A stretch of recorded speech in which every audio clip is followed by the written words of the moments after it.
तो पति पत्नी का रिश्ता ऐसा होता है कि इसमें प्यार के साथ साथ जो पति पत्नी की जिंदगी गुजरती है उसका तो कहना ही क्या है।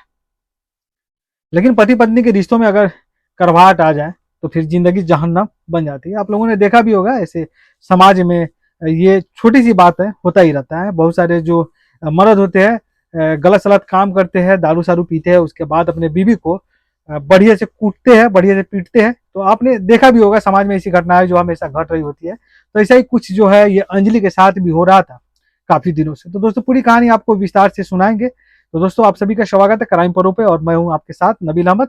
बने रहिए मेरे साथ। आप सभी से एक छोटा सा रिक्वेस्ट है कि आप अगर हमारे वीडियो को या हमारे चैनल को पहली बार विजिट किए, पहली बार आए हैं तो चैनल को सब्सक्राइब कर लीजिए। आप सभी से एक छोटा सा रिक्वेस्ट यही है कि वीडियो को लाइक भी कर दीजिएगा। एक लाइक आपका हमारे जो हौसला है वीडियो बनाने का, इसको जो है ऊंचाई तक लेकर जाएगा। तो चलिए वीडियो स्टार्ट करते हैं। ये बात है 2014 की। 2014 आज से तकरीबन वही 6-7 साल पहले। अंजलि उस वक्त जो अंजलि थी उस वक्त में पढ़ाई कर रही थी। अंजलि का सपना था कि वो पढ़ लिख करके एक बड़ी सी डॉक्टर बनेगी। उसके माता पिता की तरफ से भी अंजलि को खूब यानी छूट दी गई थी। पूरा फुल सपोर्ट था माँ बाप का। हर एक माँ बाप का जो है अपने औलादों के लिए सपोर्ट रहता है कि हमारा जो है बेटा या बेटी पढ़ लिख करके डॉक्टर बने, वकील बने, IAS ऑफिसर बने। हर किसी को ये ख्वाहिश होती है। तो उसके बेटी जो है, बेटी तुम जितना पढ़ना चाहो उतना पढ़ सकती हो। जिस फील्ड में यानी जैसी करियर अपना बनाना चाहते हो तो वैसी करियर जो है बना लेना। तो ये जो लड़की है अपना करियर बनाने के लिए तो पूरा जी जान लगा के मेहनत करती है। तो हमें वो जो उसका बाप है वो बोलता है कि हमें कोई एतराज नहीं है कि आगे भविष्य में तुम्हें जो करना है उसके लिए हमारी तरफ से पूरी छूट है। लेकिन एक बात ध्यान में रखना बेटी, जब करियर बनाने की बात आती है ना तो फिर अपने आप को बड़ा संभालना पड़ता है। और एक लड़की तो खास करके अपने आप को जितना संभाल करके चलेगी उतना ही उसके लिए फायदेमंद होगा। बाप का इशारा बेटी समझ रही थी कि वह किस तरफ इशारा दे रहे, यानी उसका बाप। यानी उनका सीधा सीधा कहना था कि मकसद यही था उसके कहने का कि वह किसी लड़के के प्यार के चक्कर में न पड़े। लेकिन अंजलि जिस कॉलेज में पढ़ाई कर रही थी उसी कॉलेज में राहुल नाम का एक लड़का पढ़ता था। दोनों हम उम्र थे, यानी जितना अंजलि का उम्र था उसे 1-2 साल बड़ा था और दोनों एक ही क्लास में छात्र थे। इस वजह से अंजलि का राहुल से जो है मोहब्बत हो जाती है, यानी चक्कर चलने लगता है, यानी उसकी आंख लड़ जाती है। बात जो है चलते चलते अंजलि के माँ बाप तक ये वाली जो बात है मोहब्बत वाली पहुंच जाती है। और जब अंजलि के यानी माँ बाप को इस बात का पता चलता है कि बेटी प्यार के चक्कर में पड़ गई है तो अब उनको फिक्र सताने लगती है। जाहिर सी बात है, इससे पहले कि उनकी बेटी उनकी इजाजत का यानी इजाजत मैं बता रहा हूँ इज्जत का कचरा करे, वो उसकी शादी कराकर उसका यानी घर बसा देना चाहते थे। दोस्तों कोई भी माँ बाप चाहेगा कि अगर उसकी बेटी गलत रास्ते पर जा रही है तो उसे सही रास्ते पर लाना बाप माँ का काम होता है। कोई माँ बाप भी चाहेगा कि हमारे बेटी का जो है बढ़िया से बढ़िया घर में शादी ब्याह कर दे, क्योंकि बेटी के या बेटा के पसंद को पसंद नहीं किया जाता है हमारे गांव समाज में। तो ऐसा ही कुछ इनके साथ भी हुआ था। इज्जत के साथ उसको घर भेज देना चाहते थे, यानी लड़की का शादी ब्याह करके उसके घर इज्जत से उसे विदा करना चाहते थे। बाप ने बेटी को पहले ही समझाया था कि अपने कदम बहकाना मत। लेकिन यह उम्र लगभग 20 या 22 साल की ऐसी ही होती है कि इसमें अपने आप पर कितना भी कंट्रोल क्यों न रख लो कर लो, लेकिन अक्सर कदम बाकी जाया करता है। राहुल और अंजलि की मुलाकातें जो है वो बढ़ते बढ़ते अब इस हद तक पहुंच चुकी थी कि जब भी उन्हें टाइम मिलता कॉलेज के बाद वो अक्सर गार्डन में जो पार्क होता है पार्क के रेस्टोरेंट में यानी कॉफी शॉप चाय शॉप पर अपना टाइम गुजार लिया करते थे। उसके बाद जब अंजलि को पता चलता है दोस्तों कि उसके पिता उसके लिए कोई लड़का तलाश कर रहे हैं तो वह डर जाती है दोस्तों शादी के नाम से, क्योंकि एक तो अंजलि का सपना डॉक्टर बनने का था और दोस्तों दूसरा वह अभी शादी करना ही नहीं चाहती थी दोस्तों। इसीलिए उसने अपने घर वालों से साफ तौर पर कह दिया था कि मेरी अभी शादी करने की ना ही तो उम्र है और ना ही मेरा कोई अभी इरादा है, ना कोई मेरा मन है। तो दोस्तों इसीलिए आप मेरी शादी की फिक्र छोड़ दो। अंजलि के दोस्तों अंजलि बोल रही है अपने पिता से कि हमारे शादी की फिक्र जो आप लोग छोड़ दो। पिता कहते हैं कि बेटी ऐसा नहीं है, अगर जरा सी ऊंच नीच हो गई, तुम लड़की हो तो मैं समाज में किसी को मुंह दिखाने लायक नहीं रहूंगा, सब मुझे हंसेंगे। तुम्हारी पढ़ाई की बात, तुम शादी के बाद भी अपनी पढ़ाई पूरी तरह से कर सकती हो। जाहिर सी बात है, लड़की अगर पढ़ना चाहे, अगर उसका शौहर या उसका ससुराल वाला अगर अच्छा मिल जाता है तो उसकी पढ़ाई जो है जारी रखवाता अपनी बेटी के जैसा। तो उसके बाप का कहने का मतलब यही था कि तुम शादी कर लो, उसके बाद भी तुम अपना पढ़ाई जारी रखना। ये पहले मैं आपके यानी ससुराल वालों से बात कर लूंगा। उसके बाप का, अंजलि के बाप का कहने का मतलब, तुम्हारा पति जो होगा, हम उसे, जिस लड़के से तुम्हारी शादी करेंगे, यह शर्त पहले हमारी रहेगी कि हमारी जो लड़की है शादी करने से पहले शर्त रखेंगे कि हमारी लड़की को तुम पढ़ाना शादी के बाद। तो रहेगी कि शादी के बाद हमारी बेटी पढ़ती रहेगी जब तक भी वो पढ़ना चाहे, उसके ऊपर कोई पाबंदी किसी तरह की नहीं होगी। अंजलि अपने बाप के सामने बहुत मिन्नतें करती है, खुशामद करती है, लेकिन उसका बाप नहीं मानता है।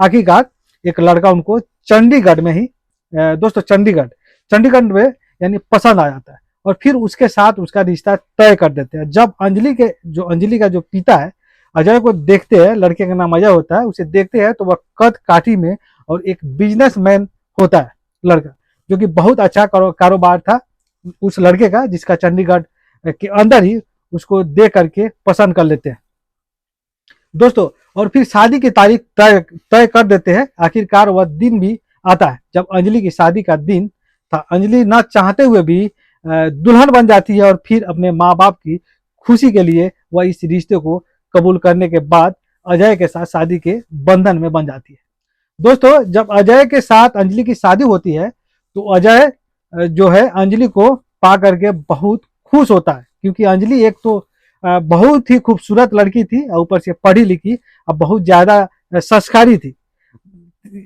यानी शादी होने के बाद दोनों की गृहस्थी बहुत बढ़िया तरीके से चलने लगी थी।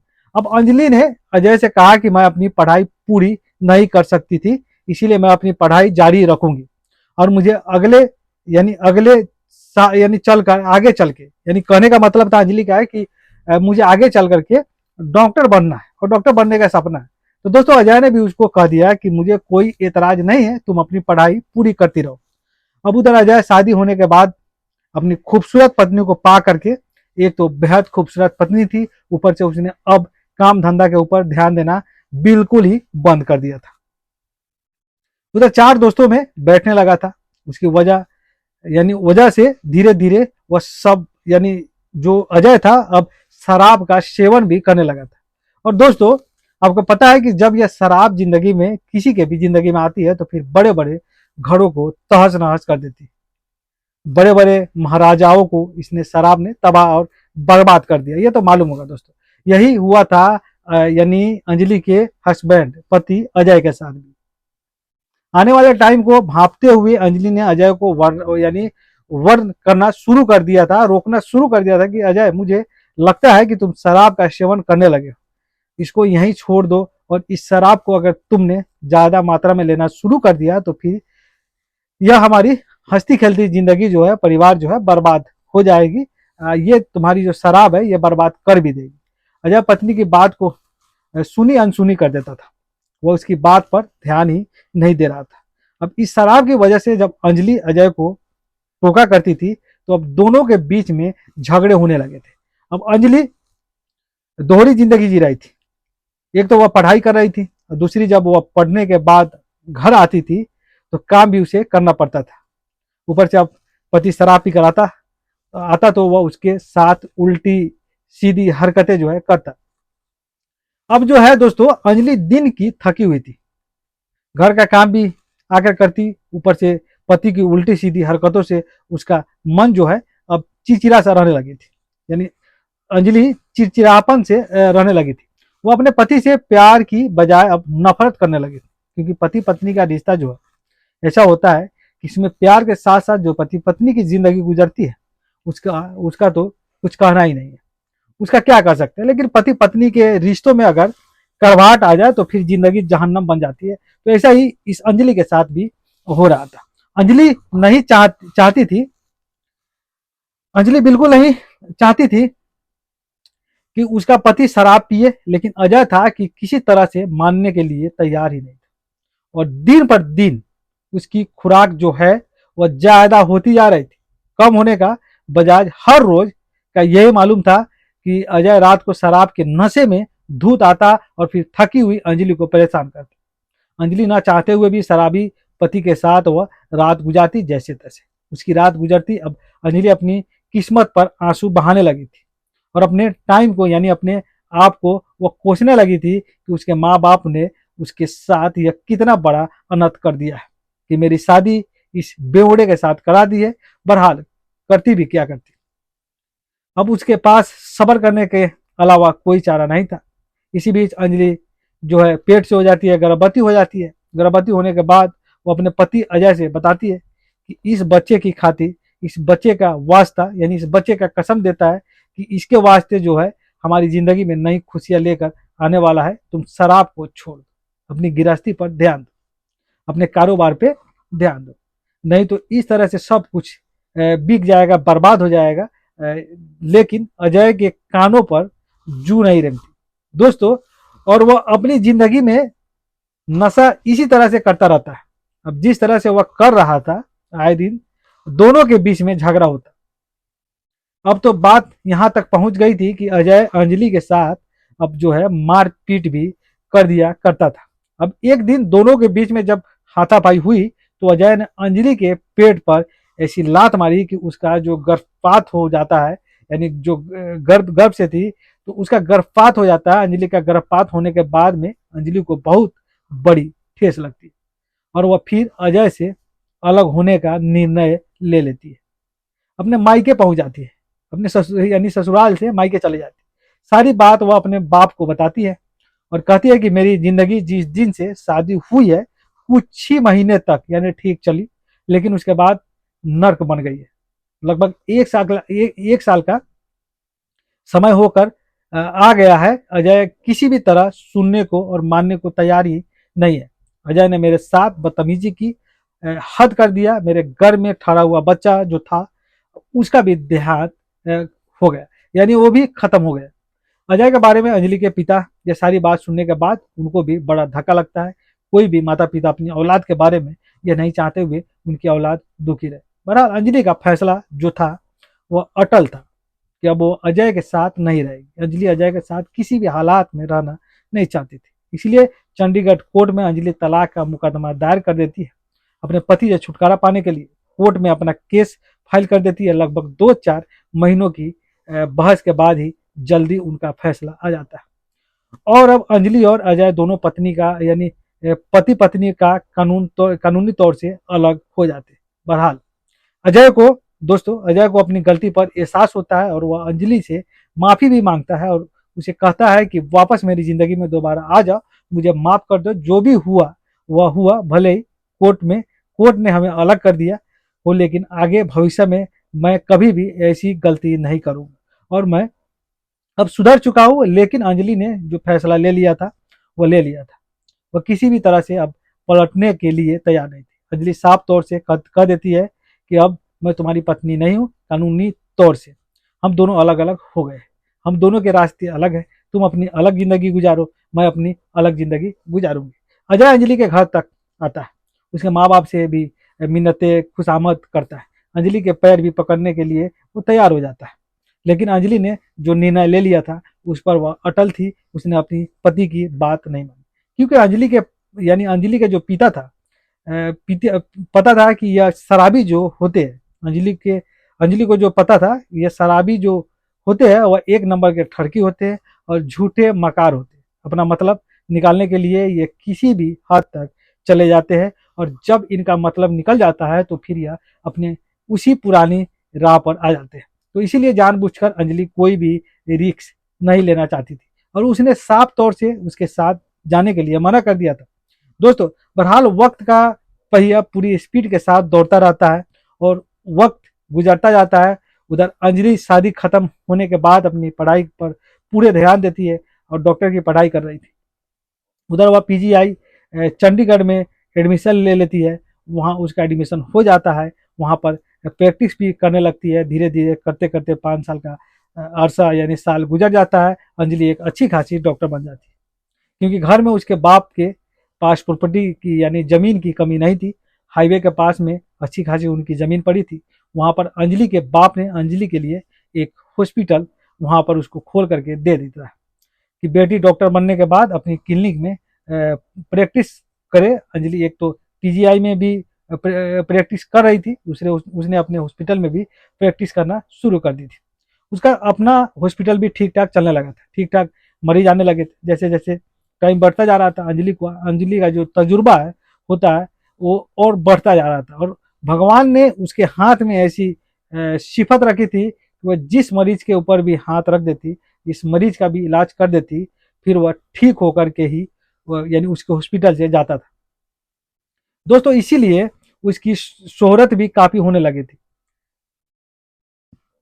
दोस्तों सिटी हॉस्पिटल के नाम से उन्होंने अपना हॉस्पिटल का नाम रखा था। अब आसपास के एरिया में, इलाकों में उस हॉस्पिटल की काफी शोहरत थी, काफी नाम नाम था कि वहां पर जो डॉक्टर अंजलि है बहुत अच्छी और बहुत बहुत काबिले डॉक्टर है।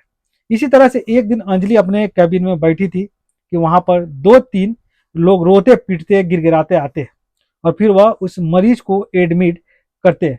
जब उस पर नजर पड़ती है तो अंजलि अपने आंसू को नहीं रोक पाती है। वह मरीज कोई और नहीं था दोस्तों, वह पेशेंट जो था वो अजय था, जो अंजलि का जो पहले जो पति था वही पति था। आखिरकार अंजलि ने जब लगभग कई सालों बाद अपने पति को इस हालत में देखा तो आखिर वह उसकी पत्नी रह चुकी थी, और पहले तो रह चुकी थी, भले ही उसे तलाक ले चुकी थी, लेकिन एक जमाने में वह उसकी पत्नी थी, उसके साथ उसने दिन गुजारे थे। वो अलग बात थी कि अजय की हरकतों से उसने अजय से तलाक ले लिया था, फिर भी उसको वह पल याद आते थे जो उसके साथ उसने गुजारे थे। और इस हालात में देखकर पति को उसके आंसू निकल ही जाते हैं, यानी अपने पति को देखती है, उसके बाद उसकी आंखों से आंसू निकल जाती है। अपने जूनियर डॉक्टर को, नर्सों को वह हुक्म देती है, यानी बुलाती है और उसका इलाज शुरू करने के लिए बोल देती है। इलाज शुरू होने के बाद जो उसके जख्म थे वह भरने लगते हैं धीरे धीरे, और फिर वह ठीक होने लगता है। जैसे ही वह होश में आता है और सामने अंजलि को देखता है वह हैरान रह जाता है। धीरे धीरे जब बात करने लायक होता है, तो बोलने लायक होता है, तो फिर अंजलि उसे पूछती है कि तुम्हारी जो ये हालत है कैसे हुई, एक्सीडेंट तुम्हारा कैसे हुआ। उसके बाद वह कहता है कि मैं अंजलि तुम्हारे जाने के बाद आज तक मैंने दूसरी शादी नहीं की। तुमसे तलाक होने के बाद, तुमसे बिछड़ने के बाद मुझे यह ऐसा हुआ कि मेरे जिंदगी को अगर कोई सवार सकती थी तो वह तुम थी। तुम्हारे जाने के बाद मेरी शराब की लत और बढ़ गई थी और मेरी दौलत इसी तरह से खत्म हो रही थी। समझ में नहीं आ रहा था कि क्या करूं। अब कोई संभालने वाला भी नहीं था, घर वाले भी मेरे ऊपर ध्यान नहीं दे रहे थे, घर वालों ने भी मुझे रोकना टोकना बिल्कुल बंद कर दिया था। बस इसी तरह से टाइम गुजर रहा था। हर वक्त शराब के नशे में रहता था। आज मैं गाड़ी से कहीं जा रहा था, काम से, किसी काम से, शराब का नशा था, ओवरटेक करते हुए मेरी गाड़ी एक्सीडेंट हो जाती है। और फिर उसके बाद यानी मुझे कुछ नहीं पता क्या हुआ मेरे साथ, या मेरे पास मोबाइल था। कुछ लोग बताते हैं कि उन्होंने मेरा मोबाइल उठा करके मेरे घर वालों को फ़ोन कर दिया, फिर मेरे भाई, मेरे पड़ोसी यहाँ पर आते हैं और ला करके तुम्हारे पास एडमिट कर देते हैं। अंजलि से वह हाथ जोड़कर अपने किए जो जो भी कर्तव्य किए थे उसके लिए माफी मांगता है और कहता है कि अंजलि, मैंने जितना तुम्हें परेशान किया था जब तुम मेरे साथ शादी के बंधन में थी, उन सब बातों से मैं माफी मांगता हूँ। और आज भी, अभी तक मैंने शादी नहीं की है और मैं चाहता हूं कि तुम मेरी जिंदगी में वापस आ जाओ। अंजलि कहती है कि ऐसा तो मुमकिन ही नहीं है, शादी के बारे में मैंने बिल्कुल छोड़ दिया। कॉलेज के ज़माने में मेरा एक प्रेमी था जिसको मेरे माँ बाप ने बिल्कुल चाहा ही नहीं था, उसे इनकार कर दिया था कि मैं उसके साथ प्यार करूं, इसीलिए उन्होंने मेरी पढ़ाई भी पूरी नहीं होने दी थी और तुम्हारे साथ शादी कर दी। शादी होने के बाद मुझे पता चला कि पति कैसा होता है, कि जिस आदमी को आप जानते भी नहीं हो, अपना सब कुछ छोड़ने के बाद उसके साथ शादी के बंधन में बन जाते हो और फिर वह तुम्हें सुखी रखने के बजाय परेशान करता है, मारता है, पीटता है, शराब के नशे में वह उसके साथ उल्टी सीधी हरकतें करता है। तो ऐसा हो तो होता है तो पति, तो फिर ऐसा पतियों से तो फिर मैं बिना पति के ही सही हूँ। उस दिन के बाद मुझे मर्दों से नफरत हो गई, होने लगी शादी के नाम पर, और यह मैंने निर्णय कर लिया कि मैं शादी ही नहीं करूँ। डॉक्टर बनने का मेरा सपना था, मैं डॉक्टर बन चुकी हूँ और मैं एक सेवा भाव के लिए यह पेशा करती हूँ, नहीं तो पैसा कमाने के लिए और नहीं मैं अपनी शादी करने के लिए। यह काम करती हूँ एक सेवा भाव के लिए, लोगों की सेवा करने का जज्बा मेरे अंदर है।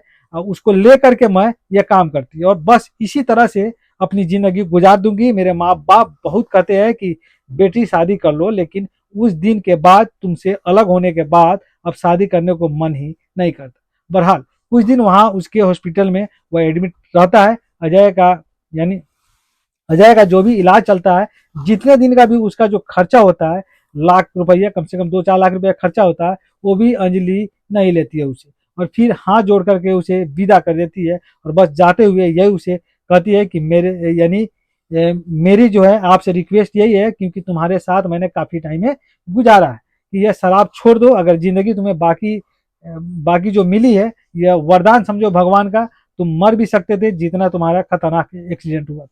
भगवान के लिए इस शराब को छोड़ दो और अपनी ज़िंदगी को हंसी खुशी गुजारो। अजय अपने घर चला जाता है, इधर अंजलि अपने हॉस्पिटल में लोगों की सेवा कर रही है आज भी। तो दोस्तों, कैसी लगी ये कहानी, स्टोरी, तो आप कमेंट में जरूर बताएं। हमारी मेहनत पसंद आए तो एक लाइक कर दीजिए और चैनल को सब्सक्राइब कर दीजिए। फिर मिलते हैं अगले वीडियो में, जब तक के लिए जय हिंद, जय भारत।